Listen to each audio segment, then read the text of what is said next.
আসসালামু আলাইকুম ওয়া রাহমাতুল্লাহি ওয়া বারাকাতুহু। আলহামদুলিল্লাহ ওয়াসসালাতু ওয়াসসালামু আলা রাসূলিল্লাহ ওয়া আলা আলিহি ওয়া আসহাবিহি ওয়া মান ওয়ালাহ মা বাদ। সুপ্রিয় দর্শক শ্রোতা ভাই বোন, দেশ কিংবা প্রবাস যে যেখান থেকে দেখছেন আপনাদের সকলকে সাদর আমন্ত্রণ জানাচ্ছি।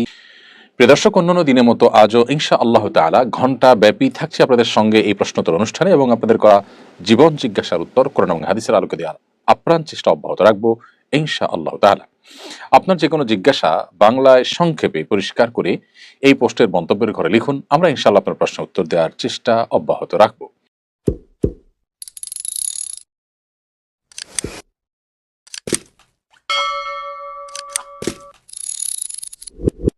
চলুন তাহলে আর বিলম্ব না করি, ইতিমধ্যে যে সমস্ত প্রশ্ন আমাদের কাছে চলে এসেছে সে সমস্ত প্রশ্নের উত্তর দেওয়ার পালায় আমরা প্রবেশ করি। অনেকগুলো প্রশ্ন আমি দেখতে পাচ্ছি ইতিমধ্যে আমার কাছে চলে এসেছে।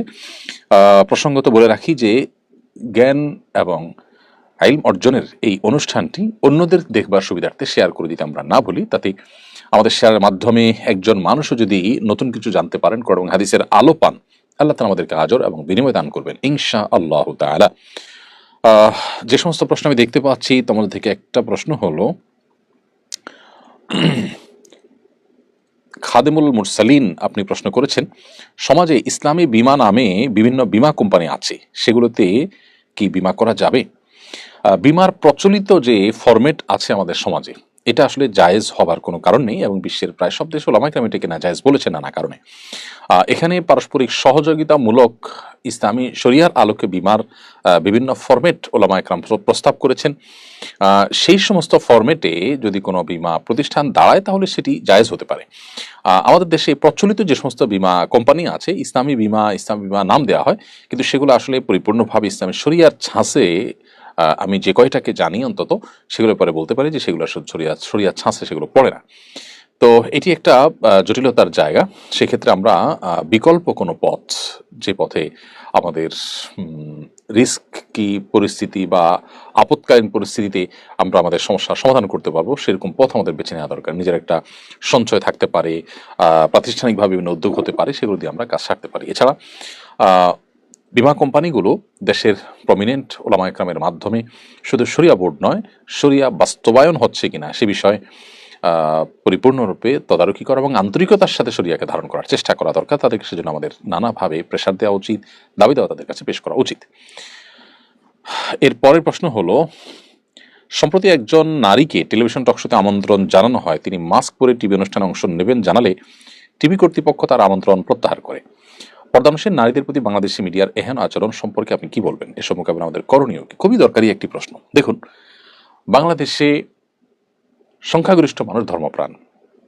এদেশের মেয়েদের বেশিরভাগই দেখবেন তারা শালীন সুন্দর পোশাকে থাকতে অভ্যস্ত, কিন্তু টেলিভিশনে যারা সংবাদ উপস্থাপন করে তাদের বেশিরভাগই দেখবেন মাথায় কাপড় নেই এবং ধীরে ধীরে তারা পশ্চিমা স্টাইলে পোশাক আশাকের দিকে তারা চলে যাচ্ছেন। আমার প্রশ্ন, একটি দেশের গণমাধ্যম, সংবাদ মাধ্যম, সেটা যদি সে দেশের মানুষের কৃষ্টি এবং কালচারকে রিপ্রেজেন্ট না করে, সেই গণমাধ্যম বা সেই মিডিয়া কি এদেশের, নাকি সেটা ভিনদেশি কোনো এজেন্ডা বাস্তবায়ন করার চক্রান্তে লিপ্ত, তাদের কোনো নীল নকশা বাস্তবায়ন করছে? এটি আমাদেরকে, অর্থাৎ জনগণকে বুঝতে হবে, সাধারণ মানুষকে সজাগ করতে হবে যে আসলে মিডিয়া নাম দিয়ে যারা কাজ করছে তাদের সবাই কি আসলে এদেশের মানুষকে ধারণ করে? যদি করে তাহলে সেক্ষেত্রে তারা তো এদেশের মানুষের কৃষ্টি কালচার, তাদের আচার আচরণে প্রকাশ পাওয়ার কথা। এদেশের মেয়েদের উল্লেখযোগ্য অংশ তারা বোরকা পরেন, তারা পর্দা মেনটেন করেন, তারা ফেস ঢেকে চলেন। আপনি আপনার টিভি অনুষ্ঠানে যদি তাদেরকে অ্যাকোমোডেট করতে না পারেন, তাদেরকে যদি এখানে অনবোর্ড করতে না পারেন, তাহলে সেক্ষেত্রে আপনি সমাজের গুরুত্বপূর্ণ একটা অংশকে ইগনোর করছেন, আপনি একটা সংস্কৃতি চাপিয়ে দেওয়ার চেষ্টা করছেন। এটা সুস্পষ্টভাবে সাংস্কৃতিক ফ্যাসিবাদ।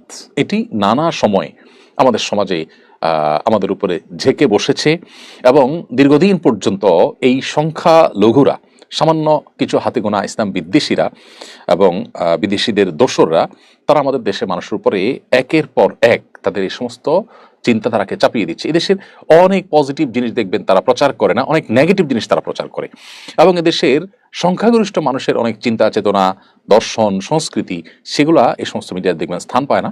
কিন্তু একেবারে সংখ্যায় উল্লেখযোগ্য নয় সেসব বিষয়গুলোকে তারা ফুলিয়ে ফাঁপিয়ে প্রচার করে, অর্থাৎ ধূলিকণাকে তারা পর্বত করে দেখায় আর পর্বতকে তারা ধূলিকণা হিসেবে উড়িয়ে দেওয়ার চেষ্টা করে।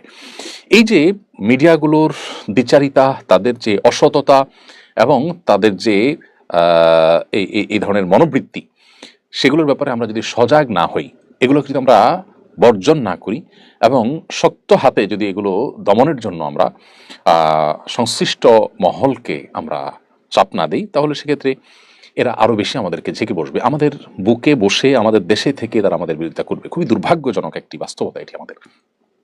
এখানে যে ঘটনা ঘটেছে আমি সেটিকে কেন্দ্র করে অন্য সবগুলোকে সামনে রেখে কথাগুলো বললাম, শুধু এই চ্যানেল বা এই ঘটনার জন্যই বলিনি। অতএব আমি আশা করব যে মিডিয়ার কর্ণধার যারা আছেন তারা এদেশের মানুষের হয়ে কাজ করবেন, ভিনদেশীদের দোসর হয়ে তারা কাজ করবেন না। এদেশে মানুষের কৃষ্টি সংস্কৃতিকে যদি শ্রদ্ধা করতে না পারেন, তাহলে এদেশে আপনার সংবাদ মাধ্যম পরিচালনা করবার নৈতিক অধিকার কোথায় থাকে আপনার কাছে? আমরা জানি এদেশের মেয়েদের উল্লেখযোগ্য অংশ তারা বোরকা পরে, হিজাব পরে, নেকাব পরে। কয়জন সংবাদ পাঠক পাবেন, পাঠিকা পাবেন আপনি এরকম?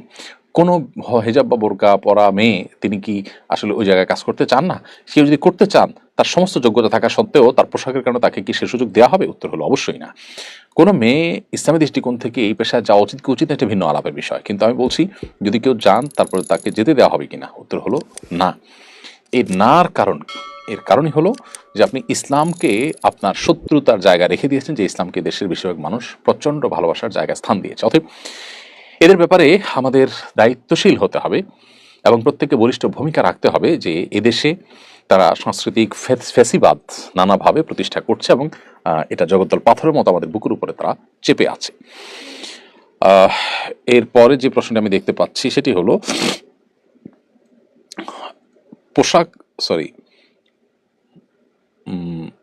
কাউসার হাবিবা আপনি লিখেছেন, মিলাদের দাওয়াতে না গেলে যদি খাবার বাসায় নিয়ে আসে তাহলে কি খাবার খাওয়া যাবে?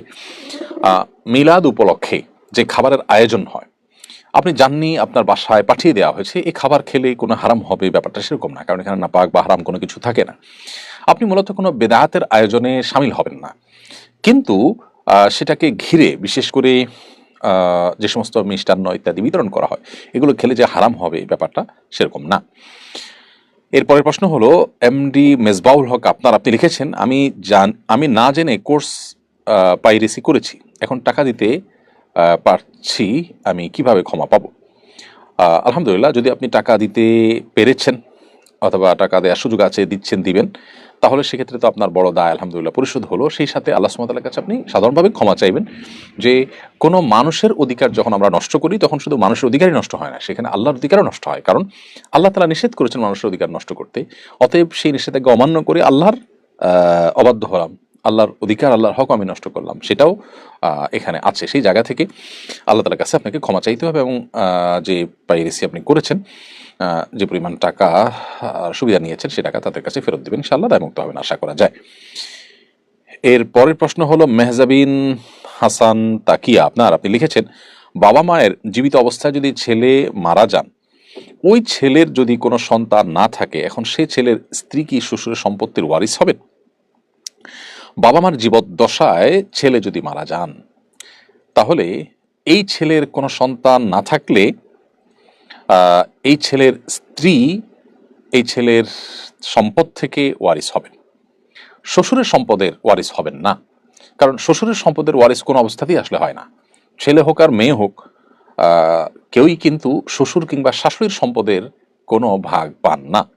অতএব এই ছেলে মারা যাক কিংবা জীবিত থাকুক, শ্বশুর বা শাশুড়ির সম্পদে কোনো হিস্সা এই ভদ্রমহিলার থাকবে না, কারণ তিনি না রক্ত সম্পর্কে আত্মীয়, নাকি না শরিয়ার দৃষ্টিকোণ থেকে যাদের মিরাস পাওয়ার সুযোগ আছে তাদের তালিকাভুক্ত, এই জন্য এখানে তার কোনো হিস্সা থাকবে না। তবে তার যে স্বামী অর্থাৎ বাবা মায়ের যে সন্তান, ছেলে সন্তানটি মারা গেল, তার সম্পদ যেটা আছে সেই সম্পদের ভাগ স্ত্রী পাবেন। এখন প্রশ্ন হলো যে এই ছেলে তো বাবা মার সম্পদ পাবে, তাহলে সেখান থেকে স্ত্রী পাবেন কিনা? উত্তর হলো বাবা মার সম্পদ তখনই পাবেন যখন বাবা মা মারা যান আর ছেলে জীবদ্দশা থাকেন। আর যদি আগে ছেলে মারা যান তাহলে ছেলে কিন্তু বাবা মার সম্পদ পান না, কারণ সম্পদের মালিকানা তখনই হয় যখন কেউ মারা যায়, তখন তার ওয়ারিসের এটা মালিক হয়। জীবদ্দশায় তিনি নিজে মালিক থাকেন, ওয়ারিসের মালিক হয় না। অতএব ছেলেই যেহেতু মালিক হয় নাই, এখানে ছেলের স্ত্রী মালিক হওয়ার প্রশ্ন ওঠে না। এখন আপনি বলবেন তাহলে তিনি কিভাবে চলবেন? মূলত স্বামীর মৃত্যুর পর তিনি চাইলে বাবা বাড়িতে যখন ফেরত যেতে পারেন, তিনি চাইলে অন্যত্র বিবাহ বসতে পারেন। আবার শ্বশুর শাশুড়ি, তার শ্বশুর শাশুড়ি তারা ছেলের স্ত্রী হিসাবে তাদের নাতিপুতি থাকলে তাদের নাতিপুতির দায়ভার বাবা মার উপরে অর্থাৎ দাদাদের উপর বর্তাবে, সেটা বলা বাহুল্য। আর পাশাপাশি বৌমাকেও যদি তারা রাখেন এবং তারা তাদের দেখভাল করেন, অর্থনৈতিক দায় দায়িত্ব না, সেটা অবশ্যই প্রশংসনীয় কাজ, সেটা ভিন্ন বিষয়। তবে এখানে আসলে ওই অধিকারের যে প্রশ্নটা, সেটার উত্তর হলো যে না, এখানে সম্পদের অধিকারটি আসলে আসে না। এরপরের প্রশ্ন হলো, আমেরিকার নবনির্বাচিত প্রেসিডেন্ট ঘোষণা দিয়েছেন যে লিঙ্গ দুইটা, নারী আর পুরুষ, এছাড়া আর কোনো লিঙ্গ নেই। তার এই মন্তব্যে আমাদের দেশের ট্রান্সজেন্ডারবাদীদের দৌরাত্ম্য কি কমবে বলে মনে করেন? সুন্দর প্রশ্ন। দেখুন, আমেরিকার নবনির্বাচিত প্রেসিডেন্টের অনেক বিষয়ের সাথে আমাদের মুসলমানরা আমরা ভিন্ন মত পোষণ করলেও তার এই কথাটাকে আমরা দারুণভাবে সমর্থন করি এবং এটিকে যুগান্তকার বলে আমরা মনে করি। আল্লাহ সুবহানাহু ওয়া তাআলা মানুষকে সৃষ্টি করেছেন আসলে নারী আর পুরুষ করে। আল্লাহ তাআলা সূরা নিসার শুরুতে বলেছেন, ইন্না খালাকনাকুম, আল্লাহ সুবহানাহু ওয়া তাআলা বলেছেন যে ইন্না খালাকনাকুম মিন যাকারিন ওয়া উনসা, তোমাদেরকে নারী এবং পুরুষ থেকে সৃষ্টি করা হয়েছে। মানুষের দুইটা লৈঙ্গিক পরিচয় আছে, একটা হলো নারী, একটা হলো পুরুষ, অন্য কোনো লৈঙ্গিক পরিচয় নেই। তৃতীয় লিঙ্গ বলতে আমরা যাদেরকে বোঝাই হিজড়াদেরকে, সেই মানুষগুলো মূলত তারা লিঙ্গ প্রতিবন্ধী আমরা বলতে পারি। তাদের শরীরে বায়োলজিক্যালি এবং তাদের ফিজিক্যালি যদি তারা নারীত্বের দিকে তাদের ঝোঁক বেশি থাকে বা প্রবল টান থাকে, বা তাদের দেহে তাদের মানসিকতা এবং জিনগতভাবে নারীত্বের দিকটা প্রবল থাকলে তাদেরকে নারী ধরে ট্রিট করা হবে এবং তাদের যেটুকু পুরুষত্বের ভাব তাদের মধ্যে আছে সেগুলো ট্রিটমেন্ট করতে হবে, কাউন্সেলিং করতে হবে, ইত্যাদি উপায়ে তাদেরকে সুস্থ করে তুলতে হবে। এটি হলো ইসলামের নির্দেশনা। এর বাইরে কিছু এক্সট্রাঅর্ডিনারি কেস আছে, সেগুলো একান্তই প্রতিবন্ধকতা হিসাবে দেখতে হবে, অসুস্থ হিসেবে দেখতে হবে। আজ সে অসুস্থতাটাকেই সমাজে প্রতিষ্ঠা করবার অপচেষ্টা চলছে এবং এটার জন্য নানাবিধ ষড়যন্ত্র গোটা বিশ্বব্যাপী চলছে। এখন কেউ বলতে পারেন এটা করে লাভ কি? লাভ হলো সমকামিতাকে প্রতিষ্ঠা করা। শয়তানের একটা বড় চক্রান্ত হলো পৃথিবীতে আল্লাহর সৃষ্টিতে ব্যাপক পরিবর্তন আনা, সমকামিতার মতো জঘন্য নোংরামিকে সমাজে প্রতিষ্ঠা করা। এটার অন্যতম উপায় হলো এই ছেলেকে মনে মনে, তার মনে হলো মেয়েকে মনে হলো তার মনে হলো ছেলে, এর ভিত্তিতে তার মানে আপনার লৈঙ্গিক পরিচয় শেষ করে দেওয়া। এর মাধ্যমে সমকামিতার পথ উন্মুক্ত হয়। একজন ছেলে যখন নিজেকে মেয়ে মনে করেন তখন তিনি আরেকজন ছেলের সাথে বিবাহ বসেন, অথচ তিনি আগে থেকেই ছেলে। তাহলে ছেলে সমান ছেলে, তাতে কি দাঁড়ালো? সমকামিতাই হলো। তো এইভাবে আসলে ট্রান্সজেন্ডার বাদ নানাভাবে প্রতিষ্ঠা হয়। এটার বিরুদ্ধে আমেরিকার প্রেসিডেন্টের ঘোষণা, এটা নিশ্চয়ই যুগান্তকারী একটি ঘটনা এবং অসাধারণ একটি বিষয়। তার অন্য সব বিষয়ে বা অন্য অনেক বিষয়ের মতো পার্থক্য থাকলেও কারোর থাকতে পারে, কিন্তু এই বিষয়ে কারোর মতো পার্থক্য থাকা উচিত না। আমার মনে হয় আমাদের দেশের ট্রান্সজেন্ডারের ধ্বজাধারীরা, তাদেরকে এবার থামাবার একটা দারুণ সুযোগ এসেছে, তাদেরকে থামাতে হবে আমাদের, এবং তারা আমাদের এই সমাজকে নষ্ট করার যে চক্রান্তে লিপ্ত, সেটার বিরুদ্ধে আমাদের কথা বলতে হবে। এরপরে এমডি সৌরভ খান আপনি লিখেছেন, আমাদের অঞ্চলে মৃত ব্যক্তিকে দাফন করার পর সবাই কেবলার দিকে মুখ করে সম্মিলিত হাত তুলে দোয়া করে, এটা জায়েজ আছে কিনা? মৃত ব্যক্তিকে দাফন করার পর যারা দাফন কাজে শরীক হয়েছেন তারা কেবলামুখী হয়ে সবাই যার যার মতো করে সম্মিলিতভাবে, বলতে এখানে সবাই দোয়া করবেন, কিন্তু একজনের সাথে সবাই তালে তাল মিলিয়ে দেওয়ার শিক্ষা হাদিস দ্বারা প্রমাণিত হয় না। তবে যার যার মতো করে সবাই দোয়া করবেন, এটি হাদিস দ্বারা প্রমাণিত। এটি শুধু জায়েজই না, বরং সুন্নাহ। নবী সাল্লাল্লাহু আলাইহি ওয়াসাল্লাম বলেছেন, মৃত ব্যক্তিকে দাফন করার পর তিনি বলেছেন যে সালু লি আখিকুম আত-তাসবীত, তোমাদের ভাই যে মারা গেলেন, যাকে দফন করলে তোমরা, তিনি যেন ঈমানের উপর অটল থাকেন, এই জন্য তোমরা আল্লাহর কাছে দোয়া করো। এই জন্য ওই সময় মুর্দার জন্য তিনি সোয়াল জবাবে প্রশ্নোত্তরে ফেরেশতাদের যেন তিনি অটল অবিচল থাকেন, সেজন্য দোয়া করো, শিক্ষা নবী সাল্লাল্লাহু আলাইহি ওয়াসাল্লাম দিয়েছেন। এমডি ইয়াসিন আপনি লিখেছেন, নামাজের মধ্যে গলার কফ খেয়ে ফেললে নামাজ আদায় হবে কিনা? নামাজের মধ্যে যদি গলার কফ কেউ গিলে ফেলে তাতে নামাজ হয়ে যাবে, কিন্তু একান্ত প্রয়োজন না হলে, একান্ত নিরুপায় না হলে সেক্ষেত্রে অবশ্যই এটা করা অনুচিত কাজ। কিন্তু যদি কারোর অসুস্থতার অংশ বা এটা গলা পরিষ্কার করতে গিয়ে তাকে করতে হয়েছে, তাহলে এটা মানে হারাম হবে না, নাজায়েজ হবে না, এবং নামাজ ভঙ্গের কোনো কারণ হবে না। আমি একজন মাদ্রাসা শিক্ষার্থী, এবছর দাওরা শেষ করবো ইনশাআল্লাহ। আপনার মতো দায়ী হতে চাই, কোনো পরামর্শ দেবেন? প্রিয় ভাই, এই বিষয়ে আমাদের যে ইউটিউব চ্যানেল আছে সেখানে আমরা একটা ভিডিও আপলোড করেছি গত সপ্তাহের মধ্যে সম্ভবত। আপনি দেখলে সেটা খুঁজে পাবেন যে এ যুগের মাদ্রাসার শিক্ষার্থীরা কিভাবে যুগের চ্যালেঞ্জ মোকাবেলার উপযুক্ত দায়ী হতে পারেন। সেখানে কিছু দিন নির্দেশনা আপনি পাবেন। সম্ভবত 30-40 মিনিট একটা বক্তব্য চট্টগ্রামে দারুল মাআরিফ মাদ্রাসায় দেওয়া হয়েছে। এই বক্তব্যটি আশা করি আপনার প্রশ্নের উত্তর পেতে আপনাকে সাহায্য করবে। সেই সাথে একটু আগে লাইভের শুরুতে আমি বলেছি, আসন্না ফাউন্ডেশনের উদ্যোগে দেশের তরুণ মেধাবী এবং উদীয়মান সম্ভাবনাময় আলিমদের জন্য রমাদানে 1 মাস ব্যাপী দাওয়া প্রশিক্ষণ কোর্সের ব্যবস্থা আমরা করেছি। সেখানে আপনি আবেদন করতে পারেন যদি আপনার যোগ্যতা এবং ক্রাইটেরিয়া সবকিছু ব্যাটেবল হয়ে যায়, তাহলে সেক্ষেত্রে ইনশাআল্লাহ আবেদন আপনি এখানে হয়তো সুযোগ পেতেও পারেন। খাদেমুল মুরসালিন আপনি লিখেছেন, সমাজে ইসলামী বিমা, আসলে আপনার প্রশ্ন তো দিয়েছি। নেহা খান লিখেছেন, আমি একজন হিন্দু ছেলেকে বিয়ে করেছি যিনি কালিমা পড়ে ইসলাম গ্রহণ করেছেন। আমাদের 9 বছরের সংসার, কিন্তু তিনি নিয়মিত নামাজ পড়েন না এবং আল্লাহর প্রতি পূর্ণ ঈমানের বিষয় অনিশ্চিত। তিনি বলেন সব ধর্মকে ভালোবাসি এবং সময় হলে সবকিছু করব। এই পরিস্থিতিতে আমার জন্য ইসলামের নির্দেশনা কি? তিনি যদি আল্লাহকে মানতে অস্বীকৃতি জানান তবে আমার করণীয় কি? নেহা খান, এইরকম পরিস্থিতিতে তাকে ইমানদার বলা যায় না। কোনো ইমানদারের মধ্যে যদি আল্লাহর অস্তিত্ব, একত্ববাদ, ইসলামের সত্যতার ব্যাপারে বিন্দুমাত্র সন্দেহ বা সংশয় তৈরি হয়, তাহলে সেক্ষেত্রে তিনি আর মুসলিম হিসাবে গণ্য হন না, তিনি ইসলাম থেকে খারিজ হয়ে যান। তো এইরকম ব্যক্তির সাথে বিবাহ বন্ধনে আবদ্ধ হওয়া হারাম। আপনি না জেনে বা তাকে মুসলিম মনে করে ইসলাম গ্রহণ করেছেন, সেটি মনে করে বিবাহ বসেছেন, এখন দেখেন তার মধ্যে এই ধরনের সংশয়বাদিতা আছে, যদি এরকম মনে হয় তাহলে সেক্ষেত্রে অবশ্যই আপনি তাকে প্রথমত দাওয়াত দিবেন ইসলামের, পরিপূর্ণভাবে ইসলামে তিনি প্রবেশ করেছেন, কোনো ভানভনিতা নয়, অভিনয় নয়, উপর দিয়ে নয়, এরকমটি আপনার মনে হলে আপনি তার সাথে সংসার করবেন। অন্যথায় আপনি তার থেকে পৃথক হওয়া আপনার কর্তব্য, কারণ কোনো অমুসলিম বা কোনো মুশরিকের সাথে বা কোনো সংশয়বাদী ইসলামের গণ্ডি থেকে যিনি খারিজ, সংশয় ইত্যাদির কারণে দিনের মৌলিক বিষয়ে তারকে বিবাহ করা বা তার সাথে বিবাহ বন্ধনে আবদ্ধ থাকা, এটা কিন্তু জায়েজ নয়। সেজন্য আপনাকে পৃথক হয়ে যেতে হবে পরিস্থিতি পর্যালোচনা করে। তারপর সম্প্রতি হামাসের হাত থেকে মুক্ত হওয়া 3 ইসরায়েলের নারী বন্দী মন্তব্য করেছেন তাদের কাছে বন্দী হওয়াটাই ভাগ্যের ব্যাপার। এই মন্তব্যের রহস্য কি? রহস্য আর কি, মুসলিম যে যোদ্ধারা তাদের হাতে বন্দী হওয়ার পর তাদের আচার আচরণ, তাদের ম্যানার্স এবং ইসলামের দৃষ্টিকোণ থেকে ইসলামের নির্দেশনার আলোকে বন্দিনীর সাথে যে সমস্ত আচরণ করার কথা, যে সমস্ত তাদের মানবাধিকারগুলোকে রক্ষা করার কথা, সেগুলো তারা যথাভাবে রক্ষা করেছেন। সেজন্য এই নারী বন্দীরা এই ধরনের আপনার উচ্ছ্বাসী প্রশংসা করেছেন এবং তারা বলেছেন যে হামাসের কাছে বন্দী হওয়াটা এটা ভাগ্যের ব্যাপার। এটা একজন মুসলিম হিসাবে আমাদের জন্য একটা গৌরবের ঘটনা। একই দিনে আমরা দেখেছি যুদ্ধবিরতির পর ইসরায়েলি বাহিনীর কাছ থেকে ফিলিস্তিনি ভাইরা আমাদের মুক্তি লাভ করেছেন।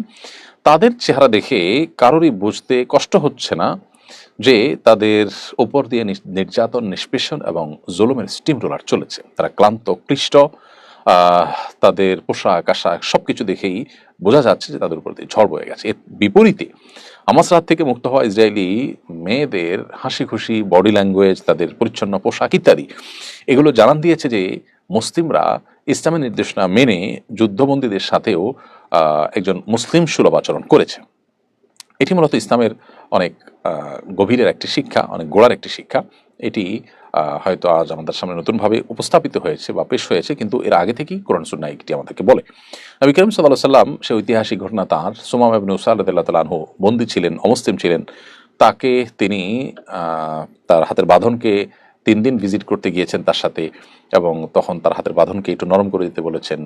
সুমামা ইবনে উসাল রাদিয়াল্লাহু আসলামকে কখনো হুমকি, কখনো প্রলোভন দেখিয়েছেন, সবকিছু কেড়িয়ে নবী সাল্লাল্লাহু আলাইহি ওয়াসাল্লাম তাকে মুক্ত করে দিয়েছেন। তার এই উদারতা, তার এই আন্তরিকতা, হুমকি বা প্রলোভন সত্ত্বেও রাগারাগি না করে উল্টো বরং তার প্রতি সদয় হওয়া এবং টাকার বিনিময়ে মুক্তি দেওয়ার সুযোগ থাকা সত্ত্বেও বিনা পয়সায় তাকে মুক্ত করে দেওয়া, এসব আচরণে নবী সাল্লাল্লাহু আলাইহি ওয়াসাল্লামের প্রতি ঈমান এনে তিনি ইসলাম গ্রহণ করেছেন। অতএব আমাদেরও ব্যক্তি জীবনে এই ধরনের বিষয়ের ক্ষেত্রে মানবিকতার চর্চা আমাদের মধ্যে থাকতে হবে।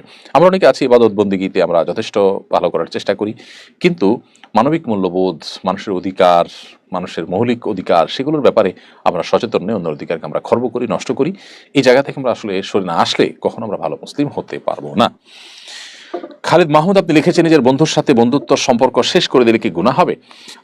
বন্ধু রক্ত সম্পর্কীয় কেউ না হলে, যেমন চাচাতো ভাই, রক্ত সম্পর্কে এরকম কেউ না হলে, তাহলে সেক্ষেত্রে সে বন্ধুর সাথে বন্ধুত্ব যদি কেউ ছিন্ন করে সেটি নাজায়েজ নয়।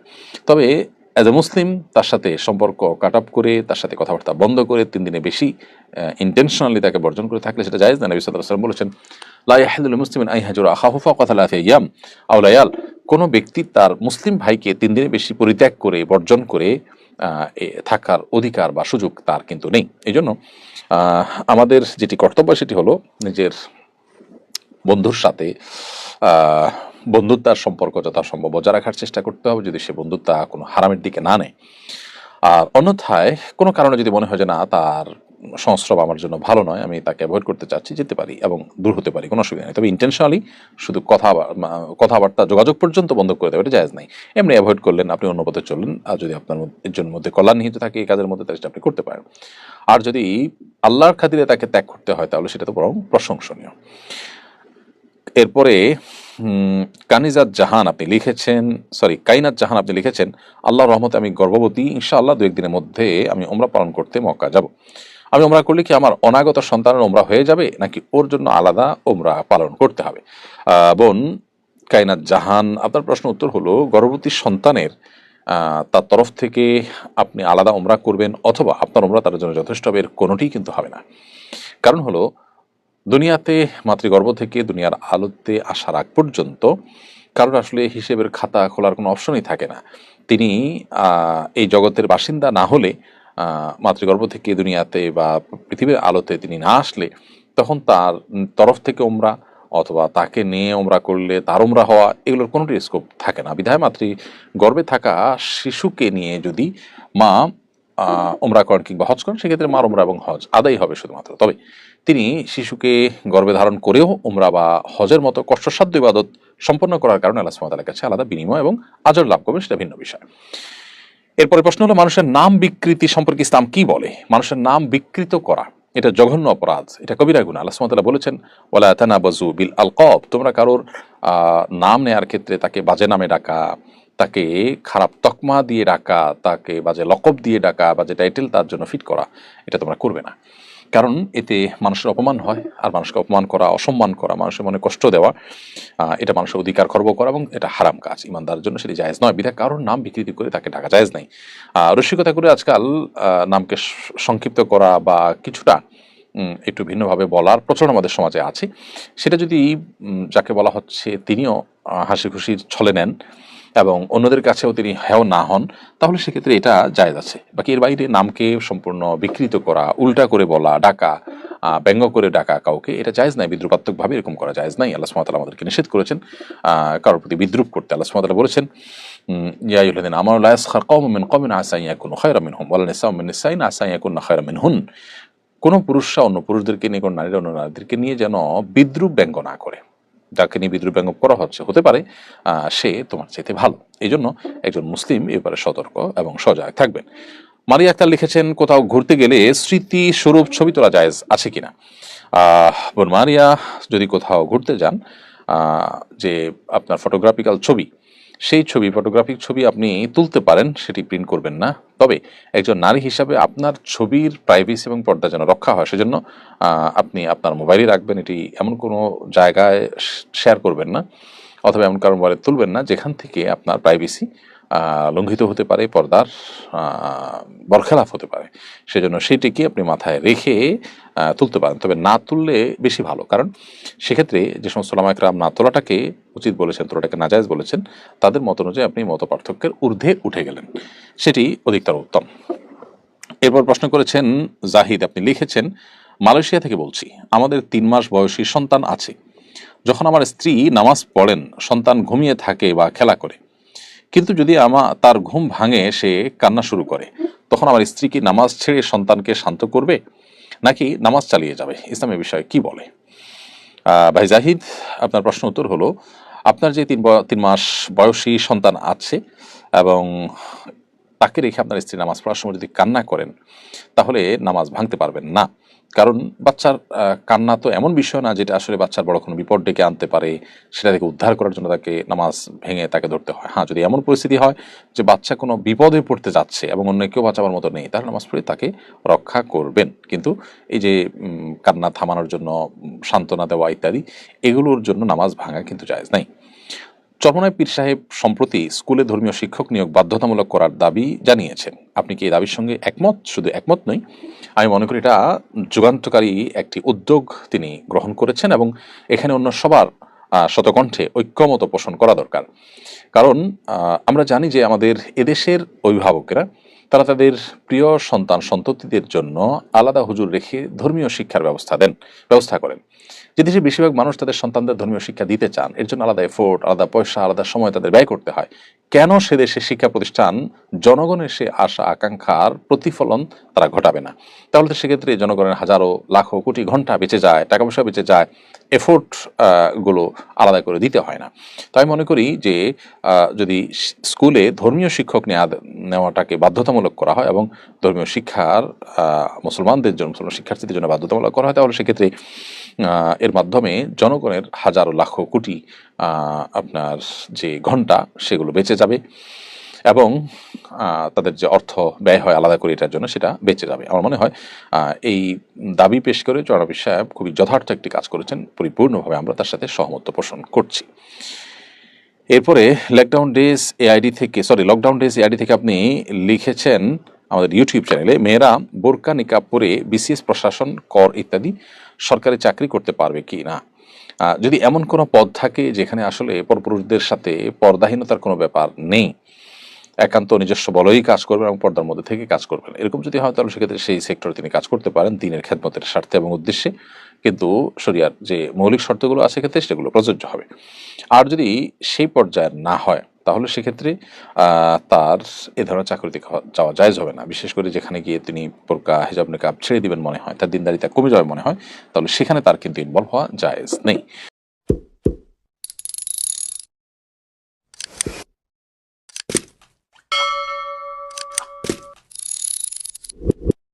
সন্তানের গুনাহের দায়ভার কি বাবা মায়ের উপর আসবে? উত্তর হলো না। সন্তানের কোনো গুনাহ, অপরাধ, পাপাচারের দায়ভার সাধারণ অবস্থাতে বাবা মার উপর আসবে না। তবে বাবা মার কোনো অবহেলার কারণে কিংবা বাবা মার কারণে যদি সন্তান ওই গুনাহের দিকে ধাবিত হয়ে থাকে তাহলে সেক্ষেত্রে তার দায়ভার বাবা মাকে বহন করতে হবে। মৌলিক নীতিমালা হলো, আল্লাহ সুবহানাহু ওয়া তাআলা কোরআনে কারিমে বেশ কয়েকটি জায়গায় একই কথা বলেছেন, ওয়া আল্লা তাজরু ওয়াজরাতুন উযরা উখরা, কেউ কারোর পাপের বোঝা বহন করবে না। যিনি যে পাপ করবেন তার বোঝা তাকেই বহন করতে হবে, আরেকজন তার পাপের বোঝা বহন করবে না। সো সন্তানের দায়ভার সন্তানই গ্রহণ করে, বাবা মা। তবে হ্যাঁ, বাবা মা সন্তানকে বিপদগামিতার পথে ঠেলে দিয়েছেন, বিপদগামিতার পথে টেনে এনেছেন, পথ নির্দেশ করেছেন, তাদের বিপদগামিতার জন্য দায়ী হয়েছেন, কারণ হিসাবে ভূমিকা রেখেছেন, এরকম যদি হয় তাহলে অবশ্যই তার দায়ভার তাদের উপরে আসবে এবং তারা গুনাহগার হবেন। এই জন্য বাবা মা হিসাবে আমাদের কর্তব্য হলো সন্তানদের সৎপথে পরিচালিত করা, সদুপদেশ দেওয়া, ভালো পরিবেশ দেওয়া, নিজেরা ভালো এবং আদর্শ মানুষ হিসেবে তাদের সামনে নমুনা এবং আদর্শ মডেল হিসাবে নিজেদেরকে পেশ করা, এটি আমাদের কর্তব্যের অংশ। আসন্না ফাউন্ডেশন থেকে কি কি বই প্রকাশিত হয়েছে? আমি সবগুলো বই সংগ্রহ করতে চাই, কিভাবে সংগ্রহ করতে পারি? আসন্না ফাউন্ডেশন থেকে আমাদের প্রকাশিত বইগুলোর মধ্যে যেগুলো বাজারে আছে পাওয়া যায়, ভিতরে একটা হলো রমাদান প্ল্যানার। রমাদানকে অর্থবহ করবার জন্য আমরা প্রতি বছর রমাদানকে সামনে রেখে রমাদান প্ল্যানারকে পরিমার্জিত নতুন সংস্করণ প্রকাশ করে থাকি। এবছরও সেটি ইতিমধ্যে করা হয়েছে। এরপরে আরেকটি বই আমাদের আছে, তারাবির সালাতে কোরআনের বার্তা। এটি নতুন বই, গত বছর এসেছে। তারাবির সালাতে প্রতিদিনের তেলাওয়াতকৃত অংশের সার সংক্ষেপকে বিভিন্নভাবে আমরা তুলে ধরার চেষ্টা করেছি, খুব সংক্ষেপে, যাতে করে তার সময়টা আমরা জানতে পারি। তৃতীয়ত, উমরাহ কিভাবে করবেন, উমরার যাত্রীদের জন্য উমরার নিয়ম পদ্ধতি এবং সেই সাথে কিছু দোয়া, যেগুলো জামেয়া দোয়া, ব্যাপক অর্থবোধক দোয়া, সেগুলো শেষে দেওয়া হয়েছে। 4 নম্বর আমাদের বই আছে রাসূলুল্লাহ সাল্লাল্লাহু আলাইহি সাল্লামের সকাল সন্ধ্যার দোয়া এবং জিকির। রাসূলুল্লাহ আকরাম সাল্লাল্লাহু আলাইহি সাল্লামের দোয়া এবং জিকিরের পাশাপাশি সকাল সন্ধ্যার আমল যেগুলো ইসলামের, সেটারও দোয়ার কার্ডও আমাদের এখানে আছে এবং এটি কয়েক লক্ষ কপি আলহামদুলিল্লাহ ইতিমধ্যে রেজিস্ট্রেশন হয়েছে। আর এর বাইরে আমাদের 2টি বই, বরং 3টি বই বাজারে আসছে। তার একটি হলো সহজ সূত্রে কোরআন শিখি। এই বইটি লিখেছেন শেখ এবং উস্তাজ হোসেন আল মাদানী। আর এই বইকে কেন্দ্র করে মূলত 27টি ভিডিও তৈরি করা হয়েছে, যেগুলো দিয়ে সহজে মানুষ কোরআন সহি করে শিখতে পারবেন এবং সেই সাথে মাহে রমজানের 30 আমল এ নামে একটি বই, আমাদের ছোট্ট পুস্তিকা বই, ইনশাল্লাহ এই বছর আসছে রমাদানকে উপলক্ষ করে। এবং সেই সাথে রাসূলুল্লাহ সাল্লাল্লাহু আলাইহি ওয়াসাল্লামের সকাল সন্ধ্যার দোয়া ও জিকির, এই বইটির ইংরেজি ভার্সনটাও আমরা প্রিন্ট করতে যাচ্ছি। আলহামদুলিল্লাহ, এই হলো মোটামুটি আমাদের বই। আপনি চাইলে nafion.com আমাদের একমাত্র পরিবেশক, সেখান থেকে অথবা রকমারি থেকে কিংবা অফিলাইফ থেকে আপনি অনলাইন অর্ডার করতে পারেন। এরপরে সাইমন আহমেদ আপনি লিখেছেন আমাদের ইউটিউব চ্যানেলে, ছেলেরা কি রূপার ব্রেসলেট পরিধান করতে পারবে? ছেলেরা আসলে সাজগোজ করবে না, সাজগোজ ছেলেদের জন্য নয়, বিধায় তারা রূপার আংটি পরলেন বা অন্য কোনো কিছু পরলেন, এটা জায়েজ আছে, কিন্তু রূপার ব্রেসলেট তাদের পরা উচিত নয়। আমার বর আমার সাথে এক বিছানায় থাকে না অনেক বছর হলো, আমাদের শারীরিক সম্পর্ক হয় খুব কদাচিৎ, আমি চাইলেও সে সহজে আসে না, এতে কি তার গুনাহ হয় না? প্রিয় বোন, আল্লাহ তাআলা আপনার প্রতি রহম করুন। যদি আপনি যেমন বর্ণনা করেছেন বাস্তবতা এমনই হয় যে আপনার যে জৈবিক চাহিদা আছে সেটি তিনি পূরণ করছেন না, তিনি এক্ষেত্রে অবহেলা করছেন কিংবা শারীরিকভাবে অসুস্থ, এদিকে আপনি এই অবস্থা চলতে থাকলে নিজের চরিত্র নিয়ে আপনি শঙ্কায় থাকেন, তাহলে সেক্ষেত্রে তিনি শুধু গুণাকারী হচ্ছেন তা নয়, বরং আপনাকে এই সংসার থেকে বিচ্ছিন্ন হয়ে অন্যত্র বিয়ের চিন্তা আপনাকে করতে হবে, যদি সেই সুযোগ আপনার থাকে। অন্যথায় আপনার স্বামী তিনি গুনাহগার হবেন, তিনি আলাদা থেকে আপনার হক নষ্ট করছেন, সেই দায় তিনি দায়ী থাকবেন। তার আল্লাহকে ভয় করা উচিত, কারণ স্ত্রীর ভরণ পোষণ শুধু জোগাড় করলেই হয় না, স্ত্রীর জৈবিক চাহিদা পূরণ করাও স্বামীর উপর কর্তব্য। সেটা যদি তিনি না করেন তাহলে তিনি গুনাহগার হবেন। গত বছর তারাবির সালাতে কোরআনের বার্তা বইয়ের আলোকে প্রতিযোগিতা আয়োজিত হয়েছিল, এবার হবে কি? গত বছর এই প্রতিযোগিতা ছিল প্রথম বছর হিসাবে, বইটিতে আমরা প্রতিযোগিতা করেছি। এই বছর আসনা ফাউন্ডেশন থেকে এর উপরে কম্পিটিশন হবে না, কারণ আমাদের এই বছরের সবচেয়ে মেগা প্রজেক্ট হলো কোরআন পাঠ ও প্রতিযোগিতা। গোটা রমাদান ব্যাপী আমরা কোরআন পাঠ এবং প্রতিযোগিতার জন্য একটু বড় ধরনের আয়োজন করছি। আপনারা জানেন, প্রায় 15 লক্ষ টাকার পুরস্কার ঘোষণা করেছি। বছরে 6টা ধাপে আমরা পরীক্ষা নিয়েছি। আবার রমাদানে হবে শুরু থেকে শেষ পর্যন্ত সবগুলো ধাপের পরীক্ষা একযোগে একসাথে, শুধু তর্জমা থেকে। অতএব এই কম্পিটিশনে আমরা এবার মনোযোগ দিচ্ছি। সেক্ষেত্রে তারাবির সালাতে কোরআন বার্তা বইয়ের উপর আলাদা করে প্রতিযোগিতা থাকছে না, তবে বিভিন্ন মসজিদ এবং কর্পোরেট শিক্ষা প্রতিষ্ঠান থেকে এই বইটি একটা মিনিমাম একটা ফিগার যদি আমাদের কাছ থেকে নেওয়া হয়, অর্থাৎ আমাদের কাছ থেকে বলতে এখানে যারা ডিস্ট্রিবিউটর আছেন তাদের কাছ থেকে নেন, তাহলে সেক্ষেত্রে তাদের জন্য ডিস্ট্রিবিউটারের তরফ থেকে, nafion.com এর তরফ থেকে কম্পিটিশন আয়োজন অনলাইনে করার ব্যবস্থা থাকবে। এটি আলহামদুলিল্লাহ একটা সুবর্ণ সুযোগ আমি মনে করি কর্পোরেট প্রতিষ্ঠানগুলোর নিজেদের মধ্যে দ্বীনি এবং কোরআন শিক্ষার চর্চা বাড়াতে এবং দ্বীনি কম্পিটিশন বাড়াতে রমাদান উপলক্ষে এই সুযোগটা তারা কাজে লাগাতে পারে। এর বাইরে রমাদান প্ল্যানার আলোকেও প্রতিযোগিতা হতে পারে। কর্পোরেট হাউসগুলো যদি এগুলো করে তাহলে তাদের কর্মীদের মধ্যে দ্বীনি চর্চা বাড়বে, আল্লাহ ভীরুতা বাড়বে, যেটার সুফল তারা অবশ্যই ভোগ করবে ইনশাআল্লাহ। আমরা আশা করব যে যাদের সুযোগ আছে তারা আমাদের এই কাজের সাথে সামিল হয়ে যায় এবং ডিস্ট্রিবিউটারের যে প্ল্যান, সেই প্ল্যানটাকে আমরা সুবর্ণ সুযোগ হিসেবে নেই। হুমায়ুন কবির লিখেছেন, আমার কয়দিন পরে পরীক্ষা, যা পড়ছি সব ভুলে যাচ্ছি, এখন কি করব?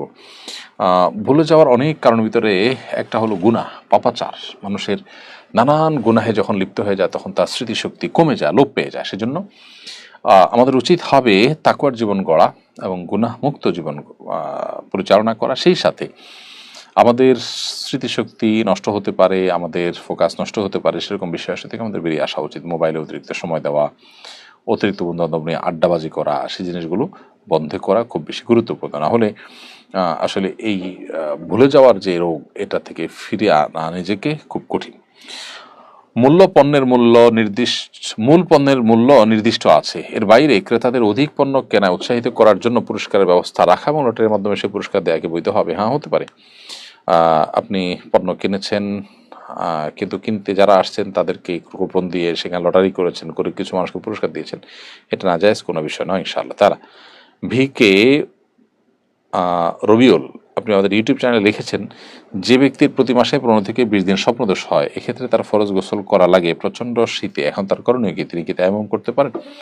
প্রথম কথা হলো তিনি ট্রিটমেন্ট করতে পারেন যাতে করে তার এই দুর্গতি এবং কষ্ট দূর হয়। দ্বিতীয়ত, এই অবস্থায় গিজারের মাধ্যমে কিংবা কোনোভাবে পানি গরম করে কোনোভাবে তিনি যদি গোসল করতে পারেন তাকে গোসলই করতে হবে।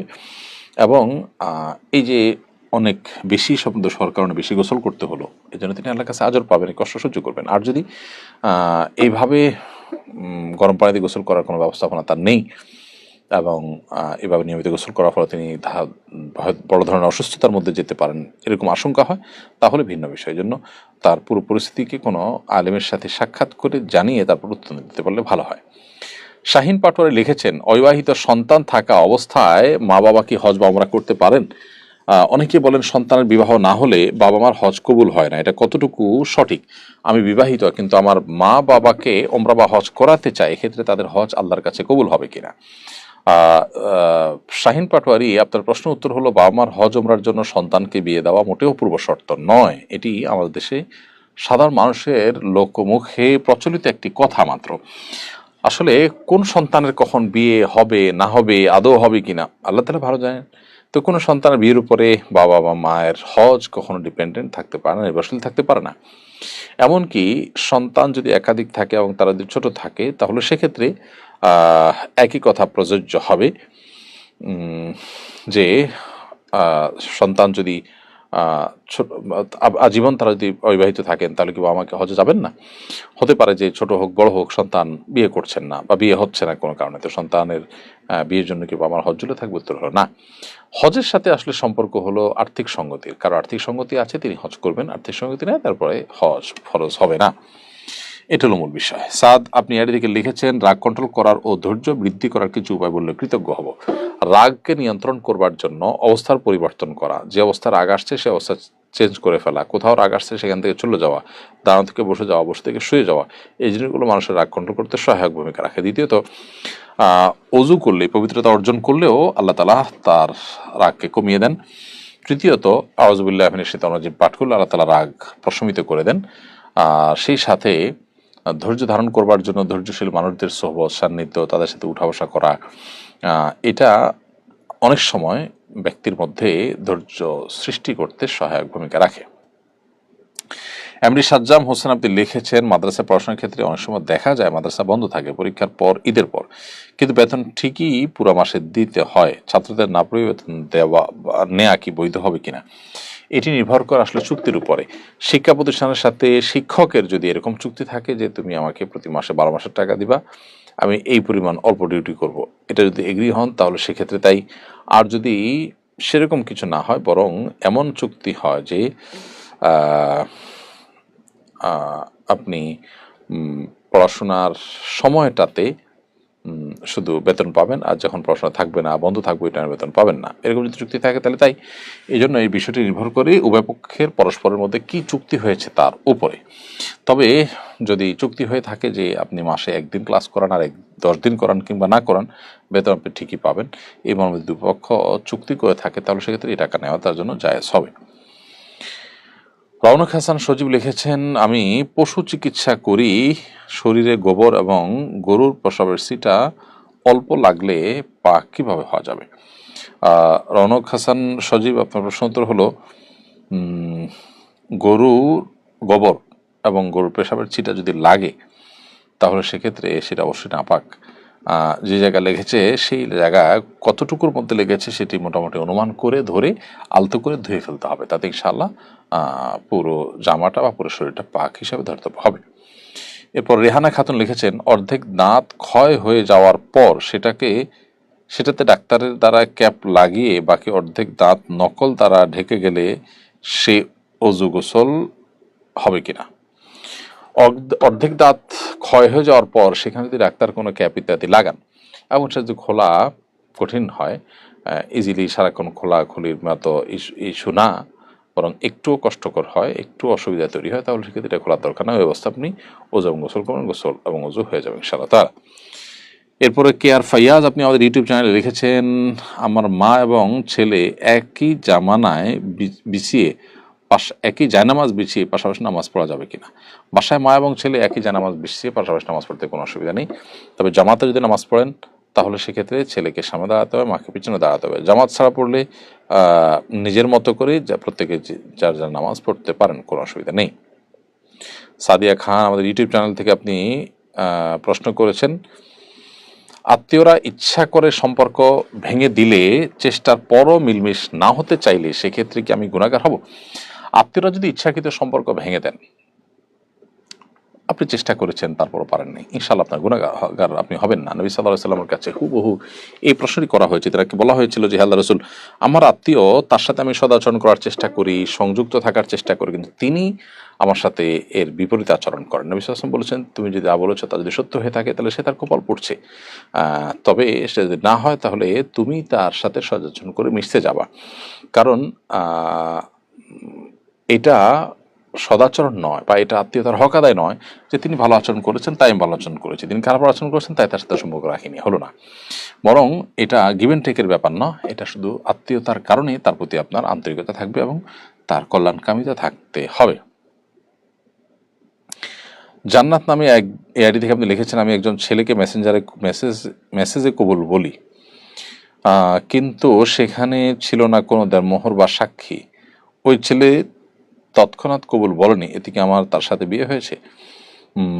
না, এই বিয়ে বিশুদ্ধ হয়নি। বিয়ের জন্য দুজন সাক্ষীর উপস্থিতিতে এক পক্ষের প্রস্তাব আর পক্ষের সম্মতি থাকা জরুরি, সেই সাথে মহর ধার্য হবে, আরও বিষয় আসো এখানে থাকবে, সেগুলো এখানে অনুপস্থিত বিধায় বিয়ে বিশুদ্ধ হয়নি। জান্নাত চৌধুরী আপনি লিখেছেন, বিয়ের পর চাচা শ্বশুরকে কি মুখ দেখানো জায়েজ হবে? এতে এত পর্দার কতটুকু খেলাফ হবে এতে? দেখুন, বিয়ের পর যদি কোনো মেয়ে তার চাচা শ্বশুরের সাথে দেখা দেন তাহলে এটা না জায়েজ কথা। চাচা শ্বশুরের সাথে দেখা দেওয়া কিন্তু জায়েজ নয়। আপনার শ্বশুর দেখা দিবে, এর বাইরে চাচা শ্বশুর, মামাতো শ্বশুর বা অন্য কোনো মামা শ্বশুর, চাচা শ্বশুর, খালু শ্বশুর, তাদের কাউকে মুখ দেখানো জায়েজ হবে না। যদি এই কাজটি কেউ করেন তাহলে সেক্ষেত্রে তার চাচা শ্বশুরের সামনে মুখ দেখানোর প্রচলন কালচার থাকলে সেটা সমাজের মানুষকে, পরিবার মানুষকে বুঝিয়ে হলেও বিরত থাকার চেষ্টা করতে হবে। যদি দেখান তাহলে আপনি গুনাহগার হবেন। এমনি মানিক আপনাদের ইউটিউব চ্যানেলে লিখেছেন, জমি বন্ধকের বিকল্প হিসাবে কি কোনো উপায়ে জমির টাকা লেনদেন করা যেতে পারে? ইজারার পদ্ধতিতে আপনি লেনদেন করতে পারেন। ধরুন, যে জমিটাকে আপনি বন্ধক হিসাবে নিবেন, নিয়ে টাকা দিবেন, সেটাকে বন্ধক না বলে আপনি বলুন যে আমি আপনার জায়গাটা ভাড়া নিচ্ছি। সেই ভাড়ায় নেওয়া জায়গাটা যে কোনো মূল্য আপনি নির্ধারণ করতে পারেন, 10, 20, 100, 200, 500, 1000 যেটাই হোক। ওই মূল্য নির্ধারণ করার পর সেই জায়গা, এটা ভাড়ার মূল্য, সেই জায়গা আপনি বুঝে নেবেন এবং ওই লোককে টাকা দিবেন। এই টাকাটা দিবেন যে এটা হলো ভাড়া নিয়েছেন, যে বছরে 1 টাকা বা 100 টাকা সেটার ভাড়ার অগ্রিম। এখান থেকে ভাড়া টাকাটা কাটা হবে প্রতি মাসে মাসে, যেটা ভাড়া ধার্য করা হবে, এবং যখন চুক্তি শেষ হবে বাকি টাকাটা ফেরত দিবেন। তাহলে এখানে সামান্য নামকাস্তে রাখা গেল, আবার এদিকে সম্পর্কটা শরিয়া গ্রাহ্য সম্পর্ক থাকলো, এবং সেই সাথে যে আপনার লেনদেনটা হলো, সেই লেনদেনটা ইজারার লেনদেন হলো। অর্থাৎ আমি আপনাকে 100 টাকা দিলাম, আপনি জমি দিলেন, আমি 1 টাকা 1 টাকা করে বা 10 টাকা 10 টাকা করে মাসে বা বছরে ভাড়া দিলাম।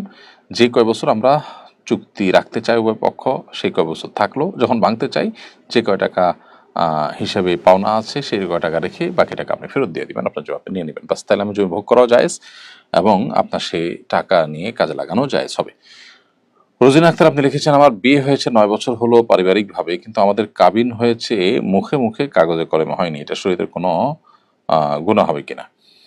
মুখোমুখি কি কাবিন হয়েছে? মুখোমুখি উভয় দুজনে একজন প্রস্তাব দিয়েছেন, আরেকজনের সম্মতিতে কবুল বলেছেন, দুজন সাক্ষী শুনেছে, এরকম যদি আদৌ হয়ে থাকে তাহলে বিয়ে হয়ে গেছে। আমাতুল্লাহ আপনি লিখেছেন, অনেক বয়স হওয়ার পরও বিয়ের প্রতি অনাগ্রহ, করণীয় কি? এটা কি ব্ল্যাক ম্যাজিকের কোনো প্রভাব হতে পারে? অনেক বছর পরও যদি কারোর বিয়ের প্রতি কোনো আগ্রহ না থাকে, সেটা ব্ল্যাক ম্যাজিকের প্রভাব হওয়ার সম্ভাবনা অনেক বেশি প্রবল। সেক্ষেত্রে কোনো ভালো রাকির মাধ্যমে রুকিয়া করায় দেখতে পারেন। এমনি ইমরান হোসেন আপনি লিখেছেন, আপনি বরিশাল বিভাগে বরগুনা জেলা আসছেন, এটা কি সত্যি? হ্যাঁ, আমাদের বরগুনা জেলাতে একটা প্রোগ্রাম সেট হচ্ছে, ইনশাআল্লাহ বিদিনিল্লাহ, আল্লাহ যদি তৌফিক দান করেন সেখানে প্রোগ্রাম হবে এবং আপনার সাথে দেখা হবে। আর সেখানে যে প্রোগ্রাম আমাদের, সেখানে যে হালাকা আমাদের, সেটিতে অন্য আলেম হিসাবে অন্য অন্য আলেমরাও থাকবেন, শেখ আব্দুল সাইফুল্লাহও থাকবেন। আর আমাদের যে কোনো দিনই প্রোগ্রাম আমরা যখন করি, সেটা কোথায় কখন কোন প্রোগ্রাম করি, সেটার জন্য আমাদের ওয়েবসাইটে নিয়মিত পোস্টার আপলোড করা হয়। অনেক জায়গায় আমাদের নামে ভুয়া প্রচার প্রচারণা করা হয়, সেখানে আমরা যাই না, আমরা জানিও না। তো এটার থেকে বাঁচার জন্য, এই প্রতারণার হাত থেকে রক্ষা পাওয়ার জন্য আমাদের ওয়েবসাইটে গিয়ে দেখতে পারেন, যারা আমাদের অনুষ্ঠানগুলোকে ফলো করেন, ahmadullah.info এই ওয়েবসাইটে আমাদের যে আসন্ন দিনই প্রোগ্রাম বা মাহফিল রয়েছে সেগুলোর তালিকা থাকে, পোস্টার থাকে। ইসরাত তরিন আপনি লিখেছেন, নামাজে দাঁড়িয়ে পায়ের আঙ্গুল দেখা গেলে কি নামাজ নষ্ট হয়ে যাবে? নামাজে দাঁড়িয়ে যদি পায়ের আঙ্গুল দেখা যায়, তাহলে সেক্ষেত্রে মেয়েদের নামাজ নষ্ট হয়ে যাবে যদি পুরো আঙ্গুল দেখা যায়, বেশি সময় থাকে। আর যদি মুহূর্তের জন্য কাপড় সরে গেছে, আবার পায়ের আঙ্গুল দেখা গেলে অসুবিধা নেই বিশুদ্ধ মত অনুযায়ী। তবে পাও যদি দেখা যায় গোড়ালি সহ, তাহলে সেক্ষেত্রে নামাজ ভঙ্গ হয়ে যাবে। সামান্য একটু সময়ের জন্য সরেছে, তাতে অসুবিধা নেই। আর অনেক আলেমদের মতে অবশ্য পায়ের পাতা এবং আঙ্গুলি এগুলো ঢাকতে হবে, এত বড় পোশাক পরবেন, এবং সেজন্য অনেকে মোজা পরিধান করতে বলেন। তারপরেও ইখতিলাফ থাকার কারণে সতর্কতামূলক উপায় হলো এমন লম্বা পোশাক পরা যে পায়ের আঙ্গুলগুলো ঢেকে যায়, মোজা পড়তে না পারলেও। কামরুল হাসান আপনি লিখেছেন, আসন্ন ফাউন্ডেশন থেকে মাসআলা সংক্রান্ত স্টেটমেন্ট কিভাবে পাবো?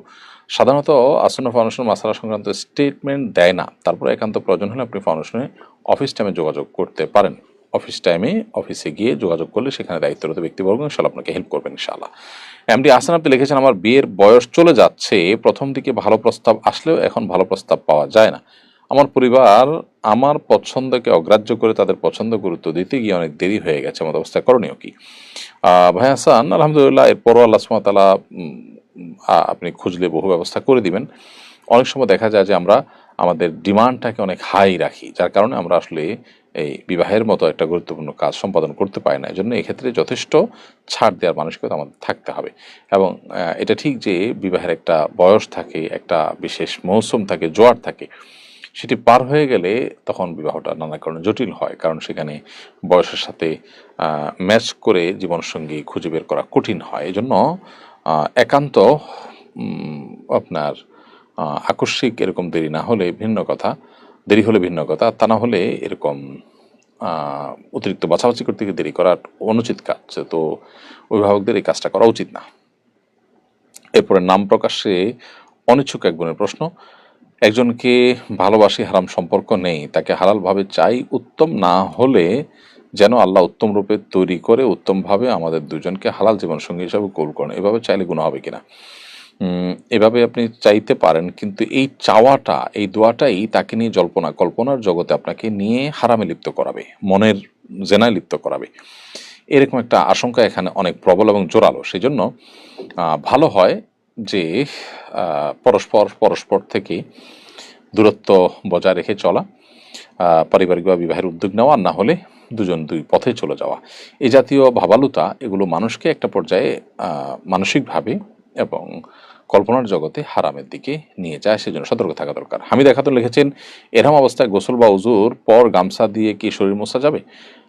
এরহাম অবস্থায় উজু বা গোসলের পরে গামছা দিয়ে শরীর মোছা যাবে, এবং গামছা পরিধান করা যাবে, কারণ গামছা আসলে সেলাই করা কোনো পোশাক নয়। এমনি নাফিউল ইসলাম আপনি লিখেছেন, আমাদের গ্রামে একসময় কুকুরের ভীষণ জ্বালাতন বেড়ে যায়। যেসব কুকুর গৃহপালিত পশু প্রাণীদের আক্রমণ করে, এক্ষেত্রে কি এসব কুকুরকে হত্যা করা যাবে? হ্যাঁ, যেগুলো মানুষের গৃহপালিত প্রাণীকে আক্রমণ করে, মানুষের জীবন অতিষ্ঠ হয় তাদের দ্বারা, তাদের উপদ্রব থেকে বাঁচার জন্য যদি তাদের নিধন করেন, তাহলে সেটা জায়েজ আছে। তবে নির্মমভাবে নিধন করা বা আপনার কোনো প্রাণীকেও হত্যা করা জায়েজ নেই। নবী সাল্লাল্লাহু আলাইহি ওয়াসাল্লাম বলেছেন, ইন্নাল্লাহা কাতাবাল ইহসান আলা কুল্লি শাই ফাইদা যাবাহতুম ফাহসিনুজ যিবহা ওয়া ইযা কাতালতুম ফাহসিনুল কিতলাহ। আল্লাহ তাআলা প্রত্যেক বস্তুর সাথেই আমাদেরকে অনুগ্রহ করাটাকে আবশ্যক করেছেন। অতএব তোমরা যখন কোনো পশু জবাই করবে, তখন তোমরা তার প্রতি ইহসান করবে। যখন কাউকে বিচারিকভাবে কিংবা রণাঙ্গনে যুদ্ধের ক্ষেত্রে মানে কাউকে হত্যা করার প্রয়োজন হবে, তাহলে সেক্ষেত্রেও তুমি দয়া এবং মায়া দেখাবে, অর্থাৎ কষ্ট দিবে না একান্ত প্রয়োজন ছাড়া। এরপরে মোহাম্মদ শিহাব SD, এটা থেকে আপনি লিখেছেন, আমার ভাগ্নের স্কুলের জন্য মাছ বিড়াল আঁকতে হয়, এতে কি গুনাহ হবে? মাছ এবং বিড়াল এটা যেহেতু প্রাণী, যদি পূর্ণাঙ্গ অবয়ব আঁকা হয় তাহলে সেটা হারাম হবে, না জায়েজ হবে। আর যদি পূর্ণাঙ্গ অবয়ব না হয়, শুধু ডামি বোঝা যায়, তাহলে সেটা জায়েজ হতে পারে। তামিম ইসলাম লিখেছেন, কোরআনে একটি সংক্ষিপ্ত তাফসীর গ্রন্থ আপনি সাজেস্ট করলে উপকৃত হব। তাওজিহুল কোরআন আছে, আমাদের ডক্টর আবু বকর জাকারিয়া সাহেবের কোরআন তাফসীর আছে সংক্ষিপ্ত। সংক্ষিপ্ত ভাষণ ভিতরে দুইটাই মোটামুটি ভালো। নীলপরি আপনি লিখেছেন এই আইডি থেকে, আমার স্বামী মডার্ন মেয়ে পছন্দ করে, কিন্তু আমি চাই শালীন ও পর্দা করে চলতে, এখন আমি কি করতে পারি? বোন, নীলপরি আইডি থেকে যিনি প্রশ্ন করেছেন, আপনার স্বামী আপনাকে মডার্ন করতে চায়, আপনি তার জন্য মডার্ন হতে অসুবিধা নেই বাসার চৌহদ্দির মধ্যে, কিন্তু বাইরে তিনি পর্দাহীনতার সাথে আপনাকে চালাতে চাইলে সেটা আপনি চলবেন না, এবং তাকে আপনার অপারগতার কারণ বিনয়ের সাথে বোঝাবেন এবং তাকেও দিনদারিতার প্রতি আহ্বান করবেন। একজন আত্মসম্মান বোধ সম্পন্ন স্বামী তার স্ত্রীকে আসলে মানুষের সাথে শেয়ার করতে চাইবেন না, পশ্চিমারা যেটা আজকাল করে।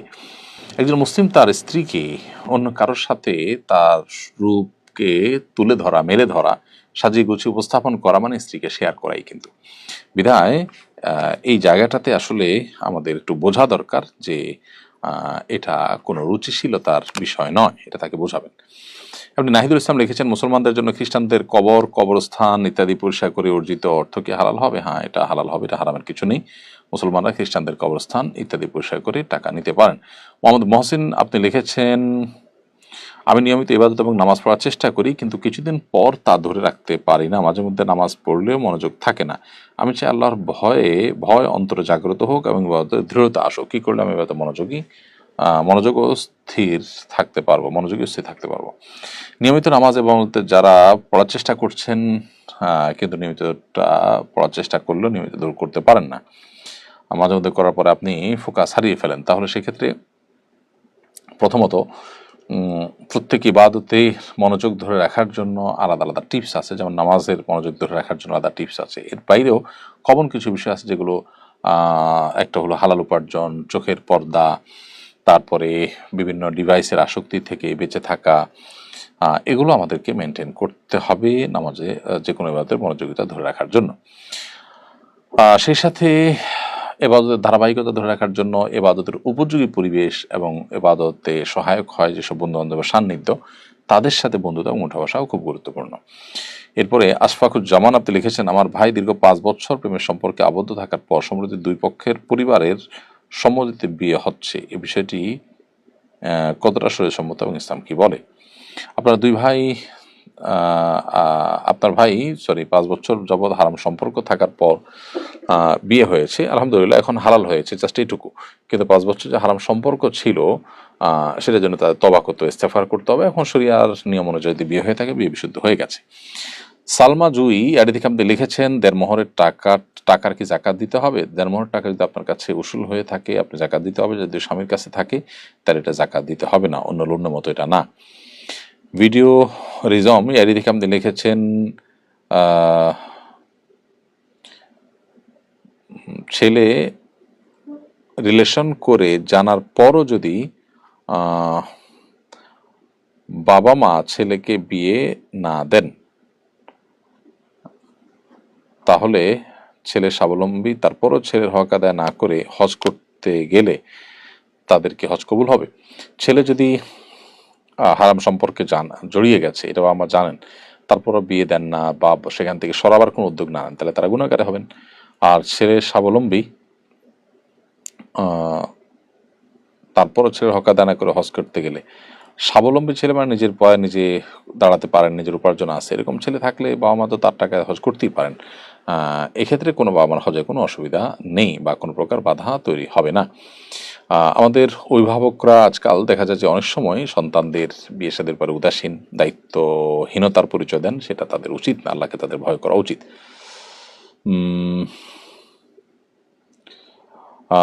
এরপরে একটা প্রশ্ন আমি দেখতে পাচ্ছি উর্দু ভাষায়, সম্ভবত কোনো ভিনদেশি কেউ লিখেছেন, যিনি লিখেছেন তার নাম হলো জাকারিয়া আহমেদ চৌধুরী ऑफिशियल। তিনি লিখেছেন, हो सकता है कि आप बांग्लादेशी आलिम हों, मेरा आपसे एक सवाल है कि बांग्लादेश में आलमी इज्तिमा का काम आपके लिए कैसा रहा? যার অর্থ হলো যে তিনি বলছেন যে আপনি সম্ভবত বাংলাদেশি কোনো আলেম, আপনার কাছে জিজ্ঞাসা হলো বাংলাদেশে বিশ্ব ইজতেমার কাজ আহ, আপনার জন্য কেমন ছিল বা এর অভিজ্ঞতা আপনার কেমন ছিল। এর উত্তর হলো যে আমি আসলে আমার আসন্না ফাউন্ডেশনের কিছু চ্যারিটি এবং কিছু নিজস্ব দাওয়াতি কাজ নিয়ে ব্যস্ত থাকার কারণে আসলে তবলিগের বিশ্ব ইজতেমা বা এই জাতীয় আর অন্যান্য যে দিনই কার্যক্রম আছে সেগুলোতে আসলে সেভাবে এঙ্গেজমেন্টের সুযোগ আমার হয় না। তবে ছাত্র জীবনে এই ইজতেমাতে আমি গিয়েছি।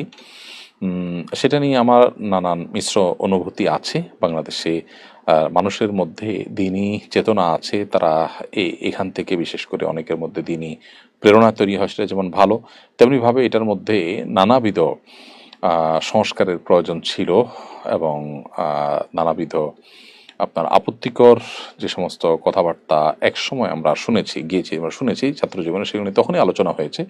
তার কিছুটা তো সমাধানের পথে ওলামা একরাম প্রশ্ন তুলেছেন এবং অন্য কোনো বিষয় থাকলেও সেগুলো ওলামা একরামের মাধ্যমে কোরআন এবং হাদিসের আলোকে সমাধানের চেষ্টা করা দরকার এবং এটাকেই শুধুমাত্র দিনের একমাত্র কাজ মনে করা উচিত নয়। সেই জায়গা থেকে আমার কাছে মনে হয়েছে যে কিছু সংশোধনের জায়গা আছে, তবে সেই সাথে আলহামদুলিল্লাহ এর মাধ্যমে বহু মানুষের মধ্যে দিনই প্রেরণা ফিরে আসছে, বহু মানুষ দিনের পথে চলা শিখছেন। এসব জায়গা তো অবশ্যই অ্যাপ্রিসিয়েট যোগ্য। আর এই বছর বিশেষ করে বিশেষ ইজতেমার প্রস্তুতি আমি যতটুকু জানি, খোঁজখবর নেওয়ার চেষ্টা করেছি, জেনেছি যে যথেষ্ট হয়েছে। আল্লাহ রাব্বুল আলামিন আমাদের প্রত্যেকটা কাজকে সুচারুরূপে সুন্দরভাবে কোরআন ও সুন্নাহর আলোকে আল্লাহ সন্তোষের জন্য করার তৌফিক দান করা এবং মুসলিম উম্মার হেদায়েতের জরিয়া বানায় দেন এগুলোকে। সুমাইয়া লিখেছেন, ছোটবেলায় কোনো মেয়ে ধর্ষণ শিকার হলে ওই মেয়ের বিয়ের আগে যার সাথে বিয়ে হবে তাকে কি ধর্ষণ হওয়ার ব্যাপারে জানাতে হবে? না জানালে স্বামীকে ঠকানো হবে? না, এটা কোনো জরুরি বিষয় না। বিশেষ করে যখন এর ফলে দাম্পত্য সম্পর্ক নষ্ট হওয়ার সমূহ আশঙ্কা থাকবে তখন। একটা হলো যে জানতে চাওয়া হলো তখন লুকানো হলো, সেটা ভিন্ন বিষয়। জানতে না চাইলে যেচে নিজের দোষ ত্রুটি প্রকাশ করার ভিতরে কোনো কল্যাণ নেই। হাদিসে নবী সাল্লাল্লাহু আলাইহি ওয়াসাল্লাম আমাদেরকে যে কোনো অপরাধ করার পর সেটা বলে বেড়ানো, প্রকাশ করে বেড়ানো এবারে নিরুৎসাহিত করেছেন। প্রিয় দর্শক, দেখতে দেখতে আমরা অনুষ্ঠানের একেবারে শেষ প্রান্তে চলে এসেছি, সময় হয়েছে বিদায় নেয়ার। আল্লাহ যদি আমাদেরকে তৌফিক দেন, বাঁচিয়ে রাখেন, আগামী সপ্তাহে ঠিক একই সময় আমরা লাইভ অনুষ্ঠানে আপনাদের সামনে হাজির হব। সে পর্যন্ত আল্লাহ তাআলা সবাইকে ভালো রাখুন, সুস্থ রাখুন, নিরাপদে রাখুন, সেই দোয়া রব্বে কারীমের কাছে ব্যক্ত করে আজকের মতো এখানে শেষ করছি। জাযাকুমুল্লাহ খাইরা। আসসালামু আলাইকুম ওয়া রাহমাতুল্লাহি ওয়া বারাকাতুহু।